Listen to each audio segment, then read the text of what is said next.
Daghan sa ato maisong mga dili katoliko nga moingon sila nga ang katoliko dili ni iya ni Kristo tungod sa daghang mga badlungon ug makasasala. Naa sa prisuhan, naa sa buwangan, nasimlanan ug uban pa nga mga dapit. Unya ang sala sa atong mga sakop ilang i-blame sa atong simbahang katoliko. Pero adunay nindot nga gi-post ang usa ka SDA. Matud pa, I am a Seventh-day Adventist.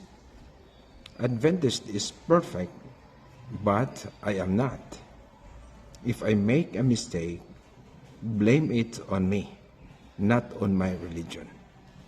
Murag nindot na ni kayong panglantaw.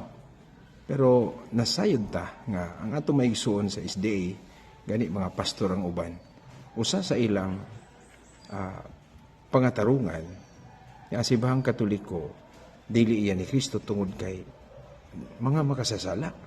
So ang sala sa usa himuon nila nga i-blame nila sa simbahang katoliko. Karon tungod kini sa isyu tingali nga adunay usa ka pastor nga nakapusil sa ilang treasurer somewhere in Mindanao, ako ra bang parente, Mendez ang apelyido, naka-realize sila nga dili day sila mga matarong. Kay usual good sa ato maisong nga mga dili katoliko, self-righteous sila. Mabitaw na nga usa silang attacking ang mga katoliko, pulos badlungon, pulos makasasala. Pero karon nindot na ni nga panglantaw. So at least mausab ang atong panglantaw nga kanang mahimo di ay nga perfect ang simbahan, pero dili perfect ang mga miyembro niini.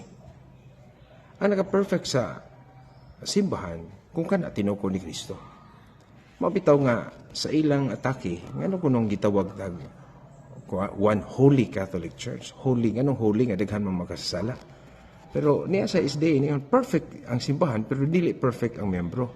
So naka-realize sila hinatunta nga makita ni sa ato maigsuon. Aron mohunong na ang pag-atake tungod kay dunay mga nagpakasala nga mga sakop sa simbahan o i-blame nila sa simbahan. So, nindot kaayo ni mga igsoon. Hinat nga, kining atong igsoong mga SDA, makasabot sila. Ako, usa man sa atake ni Brad Julito Daig kay makasasala, si Father Darwin, nga gunit og beer, palahubog, na maunay tinuod nga simbahan nga na nag-inom. Mo na nga mga igsoon karon. Nindot sad nga realization ni sa usa ka SDA.